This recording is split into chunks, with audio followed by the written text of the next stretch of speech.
pretty well, right? Okay. Okay, so Brad asked me to give a talk on why Catholic. I was like, okay, you'll give me 3 days, right? 3 continuous days to tell you why I'm Catholic. So you know you have 20 minutes. Like, that is an impossible task to tell you why I'm Catholic in 20 minutes. But I'll do the best job that I can. I have to narrow it down to only a very couple of things to tell you. I can easily tell you why I became Catholic. I can tell you about my family and my friends and all the experiences I have. But I don't have time for any of that. I narrowed it down to 2 things. I think they're going to be 2 things that maybe aren't heard as often. The first one is something you may have never heard, okay? The first one is science. So that one might be kind of dry for some people, so bear with me. I'll try to yell it loud enough that it becomes exciting. And then the second one is a little bit more like personal and touching and stuff like that. And actually the song was really good for that one, so we'll do that. I'm just going to tell a story about a friend. Okay, so science. All right, so in the world out there, you'll probably hear that science goes against religion, which is why I think what I'm about to tell you is going to sound crazy, because I'm actually going to say that not only is the Catholic faith consistent with science, but science is one of the reasons why I'm Catholic, okay? So you're excited, I like that, that's good. All right, so this is going against the grain. It's not just science, it's like, okay, Catholic is okay with science. It's like, it's seriously like supported, okay? So that's the first thing to talk about. So that's going to be crazy, all right? So you're going to hear that science goes against the faith. Now, if that were true, what would you expect to find if you looked into science, maybe the history of science? What would you expect to find? You might expect to find, like, no scientists in the church or something, right? Because if the faith goes against science, you wouldn't find any scientists because, I mean, if you were Catholic, you wouldn't study science, right? You wouldn't expect to find anyone, right? Well, if you look at history, actually the church is packed full of scientists. In fact, some of the first people that ever developed the scientific method were Catholic. In fact, Catholic clergy were some of the first people that ever developed the scientific method. Let me just explain the scientific method just real quick, kind of basic. The scientific method is basically, you come up with a theory, and then you make observations to test your theory, then you update your theory, and then you go and you test it some more observations. Okay?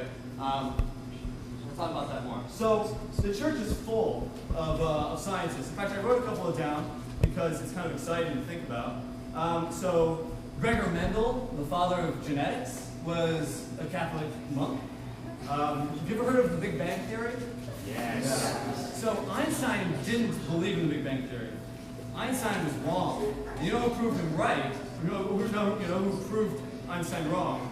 It was Father George Lemaitre. He was a Belgian priest who first discovered the Big Bang Theory, and then later proved Einstein wrong. Okay. What about Copernicus, Blaise Pascal, René Descartes, Louis Pasteur? All these were Catholic scientists who were pioneers in science. We have like some huge names in science. And if I put together some slides, it could have gone slide after slide after slide after slide of big-name Catholic scientists who pioneered the different scientific fields. I mean, we have the Jesuits. The Jesuits are like all scientists. It's crazy. Like all the different scientific fields that the Jesuits pretty much created is like, it's insane. It's mind-boggling. Okay, so the church is full of scientists. That's kind of cool. But why? Why is that? And why is there such a good actual relationship between the church and science? So I would actually argue, okay. So I actually made notes. I normally don't make notes, but I didn't have very much time. So, all right, so church and science. I'm going to say that I'm Catholic because the church is something I'm proud of when it comes to science. And then I'm going to argue that I'm Catholic because the church is actually necessary for science. Okay, so 2 different things. First, the church is good about it, and I'm proud. Second is the church is actually necessary. Okay, so 2 different things.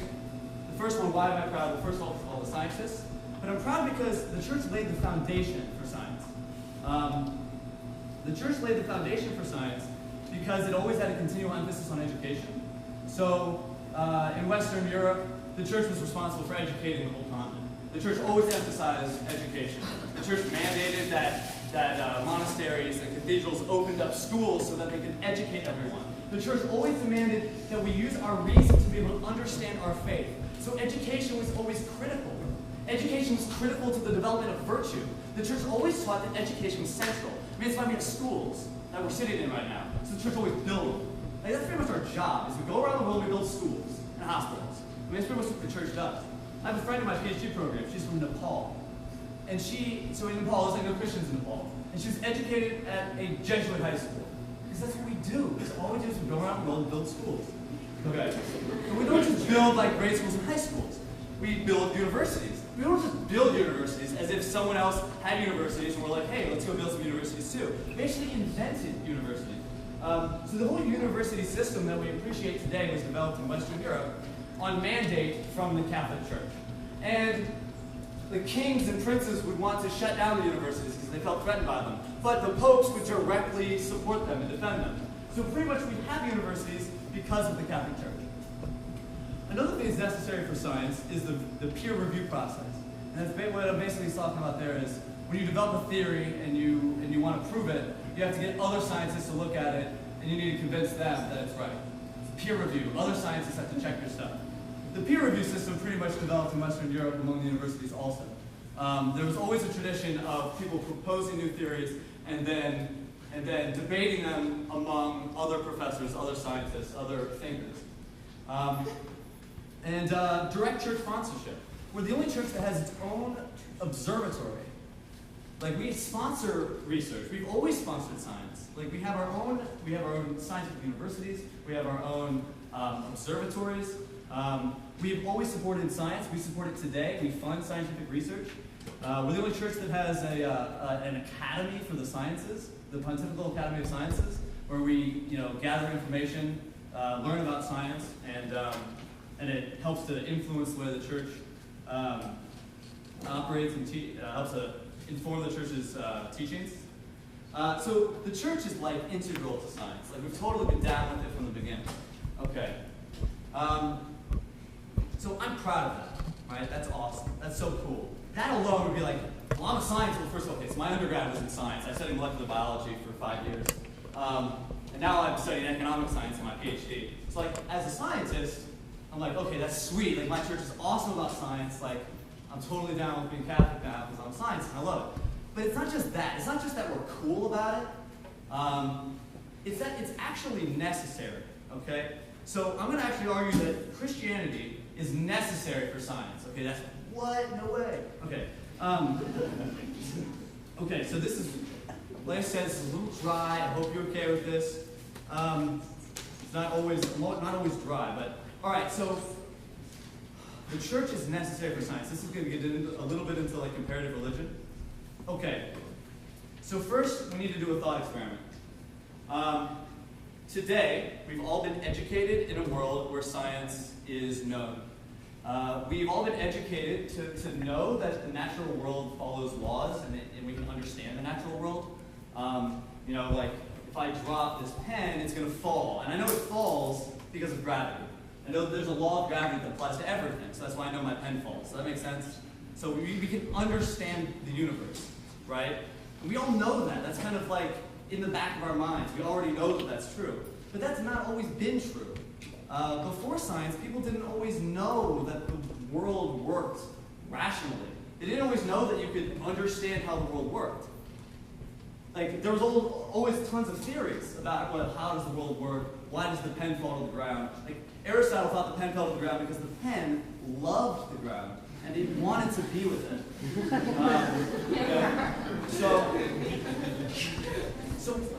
So although we take a lot of things for granted, in the past it wasn't necessarily true. And so in a pre-scientific world, you actually have to have like reasons for why you develop science. Like, why did science develop in Western Europe and not anywhere else in the world? Like, there has to be a reason why, because it's not obvious before we have it. So why did it develop? And I'm going to argue there's a couple of reasons. There's a couple of things that are necessary for the development of science. And then I'm going to talk about why no one else has it, and then why we do, and why science developed in the West because of Christianity, and not despite it, like you will almost certainly hear. Okay, so I have 4 reasons, 4 things that are necessary for the development of science. Is this too dry? Are you guys liking this? Is this fun? You guys good question?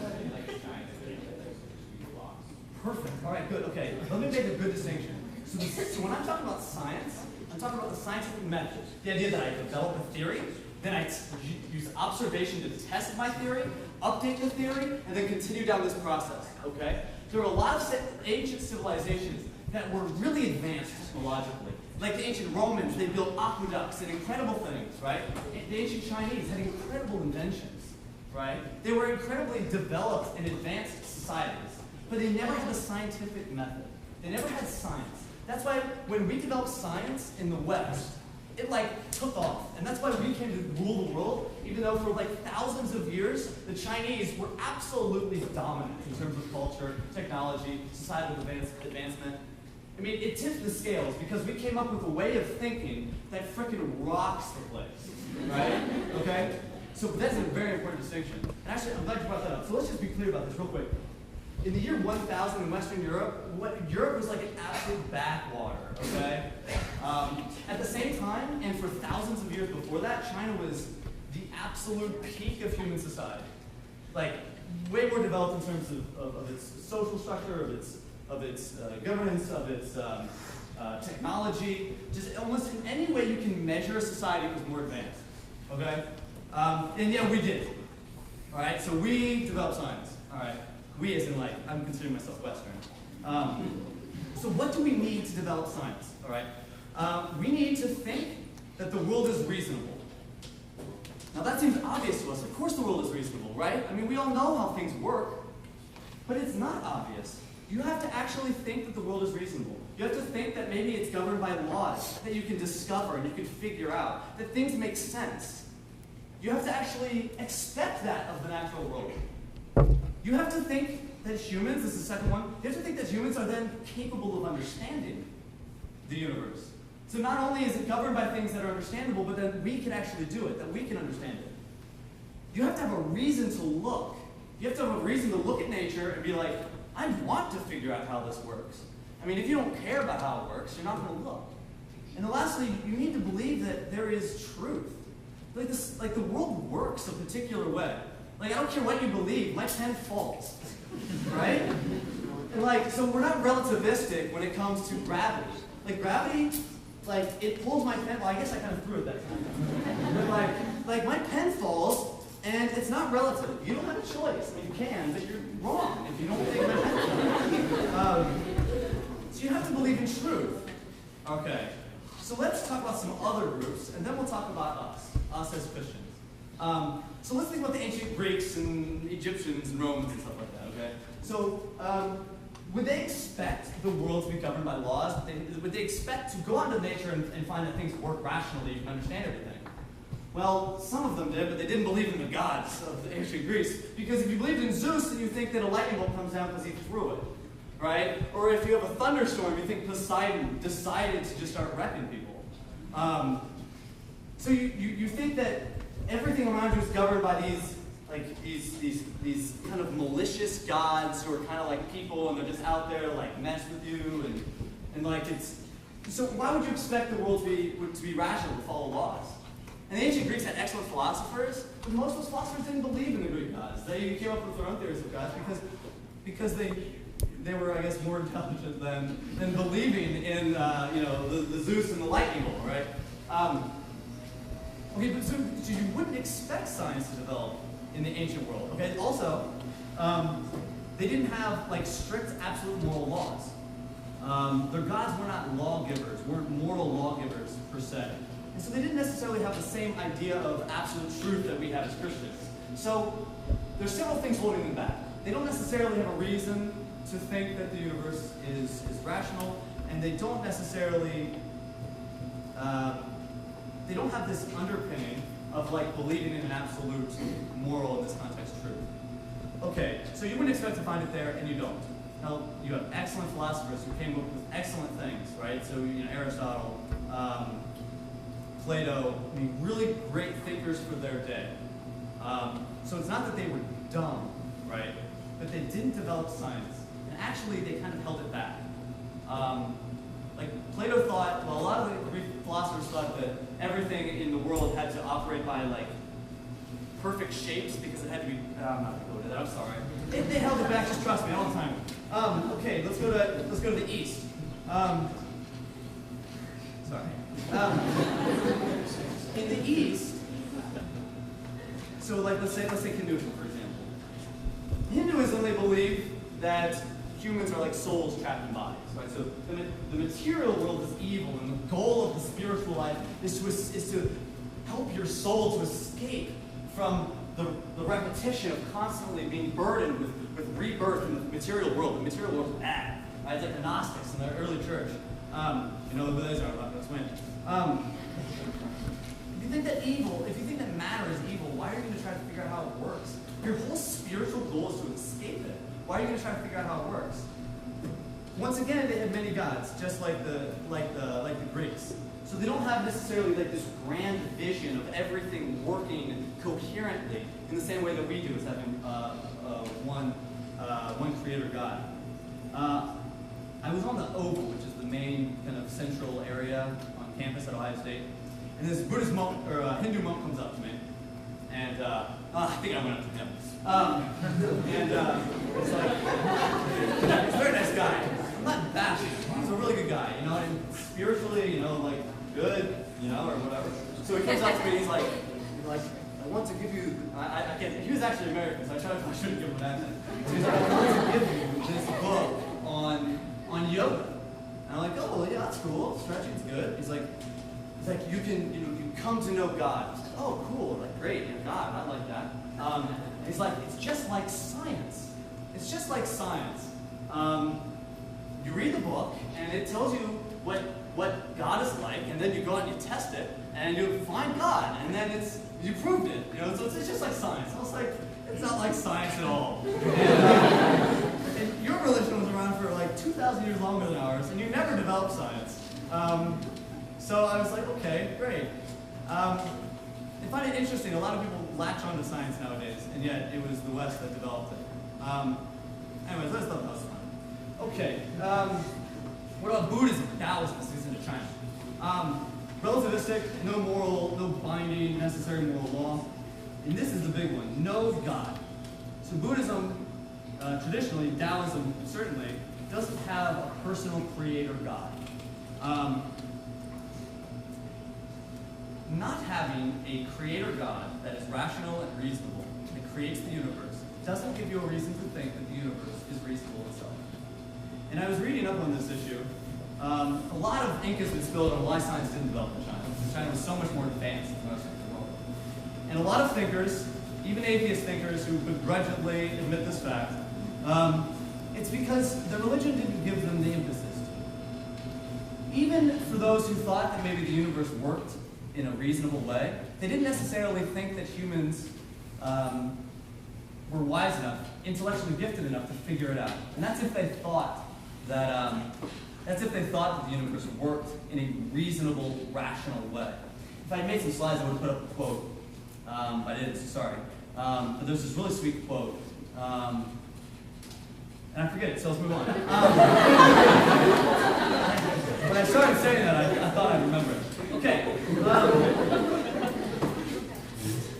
So one thing that's interesting is that a lot of these other thoughts, and obviously it blaze over this stuff real quickly because I don't have much time. A lot of these other ways of thinking, especially relativism and like this whole no God thing, really popular today, right? It's interesting that it was in the context of the exact opposite that we developed.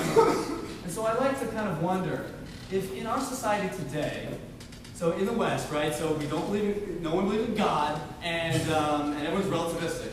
Would science develop here? Because in the place in history where there was no God and everything was relativistic, they didn't. And it was where we believed in truth that we did. So I think it's interesting. We latch onto science today, and yet if we had to try to start to develop science in America now, we wouldn't be able to do it. We wouldn't even think to do it because we're too relativistic. Okay, so why Christianity? What's so good about it? All right, so let's spend some time on this. All right, so why Christianity? God is set apart. He is not a cause inside of the universe. He is the cause of the entire universe.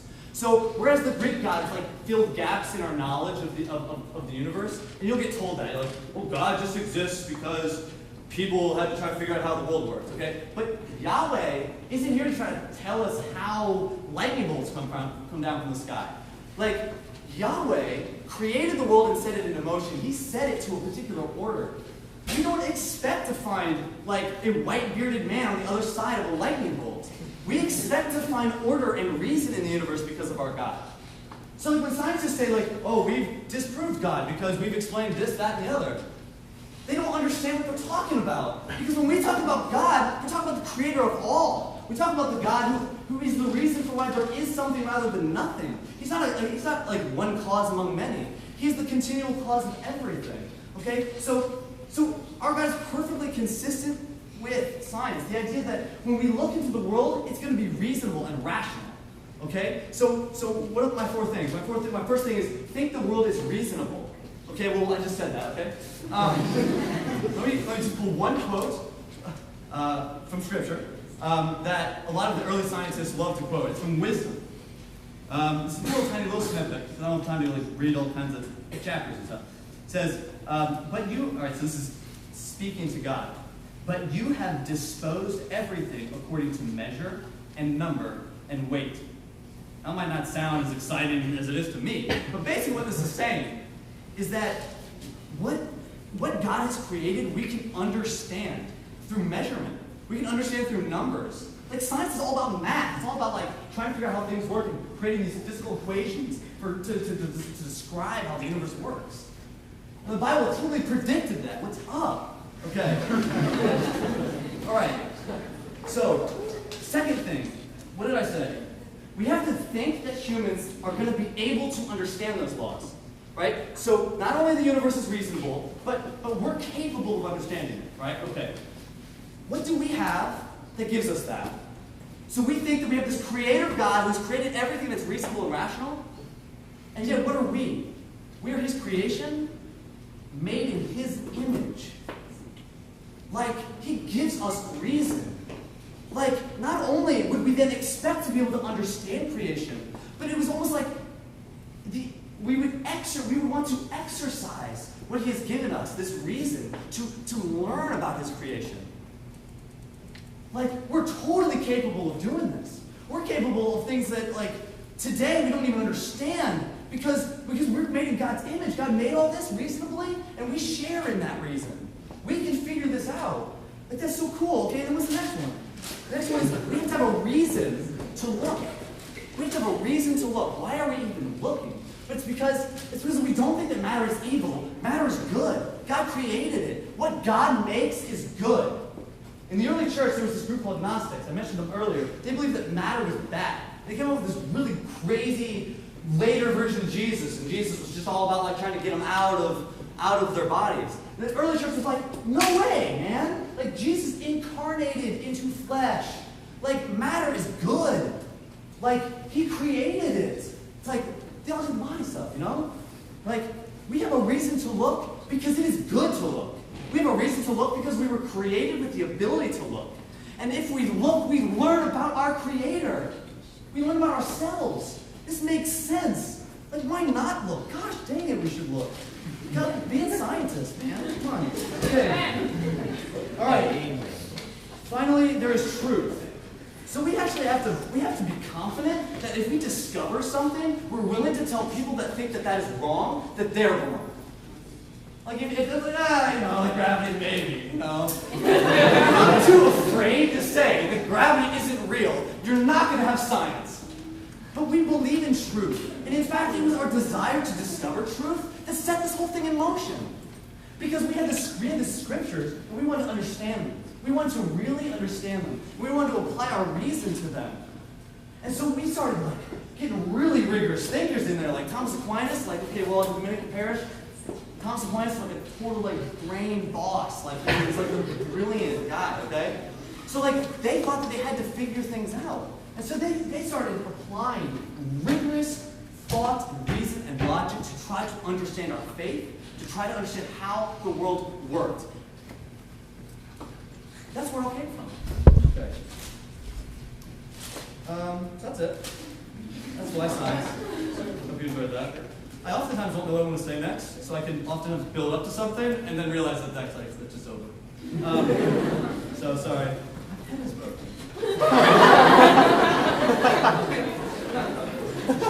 I wonder why that is. I guess Zeus just did it. Okay. time do I have left, Brad? 2 minutes? 3 minutes? 3 minutes, Tony. You got it, boy.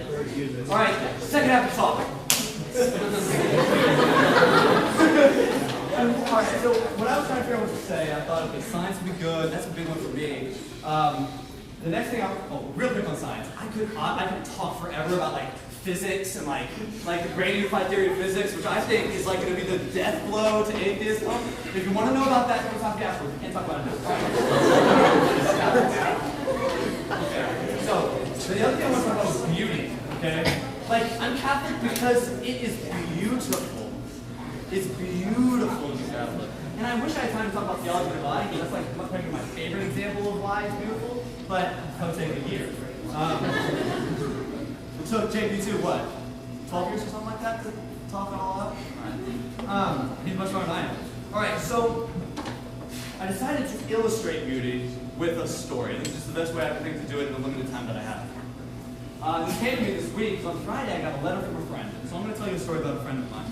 Her name is Christine. I got a letter from Christine. This is totally switching tracks massively, right? Like science and all that stuff, and then I'll tell the story. So stay with me. All right. So my friend Christine sends me a letter. And it's not a letter really, it's a Facebooky thing. But I mean, a letter, just to say letters is meaningful, right? Okay, so she sent me a letter. And it was a beautiful letter. In fact, it made me tear up. I mean, all right, I didn't tear up. I had something in my eye at the same time. All right, so it was a beautiful letter.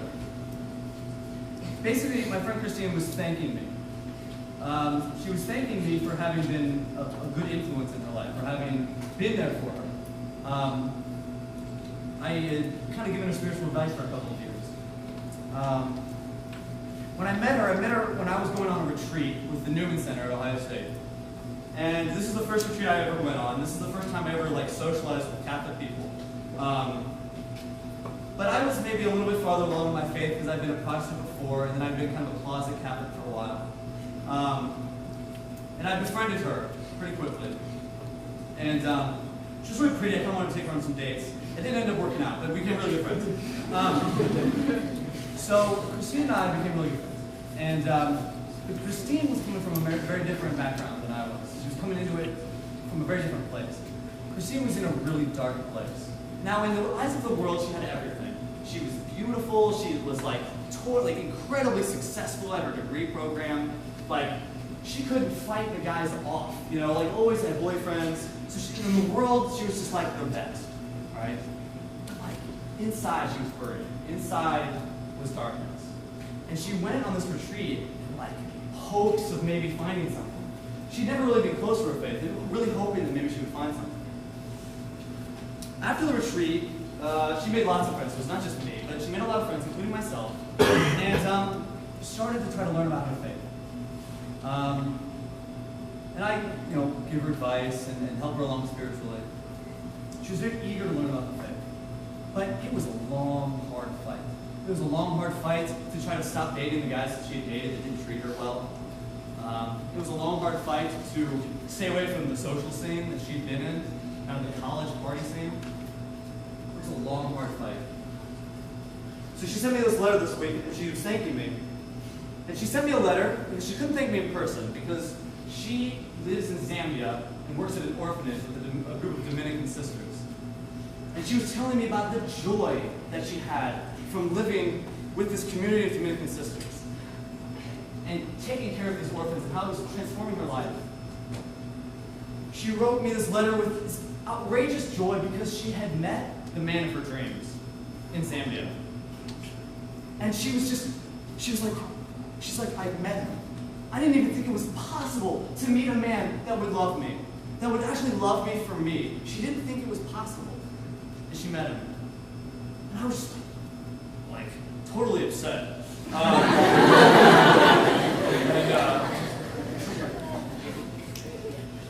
And in that moment reading that, I was like, the faith has transformed Christine's life. The faith brings light into darkness.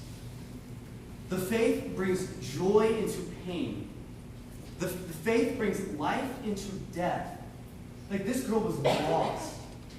This girl was lost, and she was going to keep going down that path if God had not called her out of that. And now she lives a life of absolutely insane joy.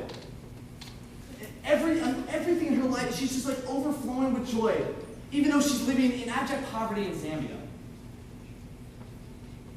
This girl is a saint. Like, if someone asked me, Tony, do you know any saints?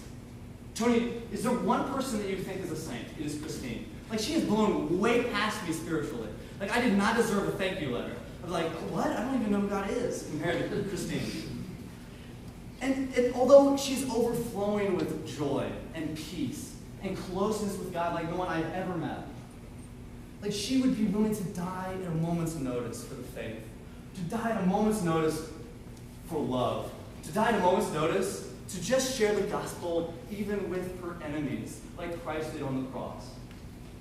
Looking at this girl's life and how it has changed shows me how insanely beautiful the Catholic faith is, how absolutely transformative it is. And that song was perfect. Do we have a song?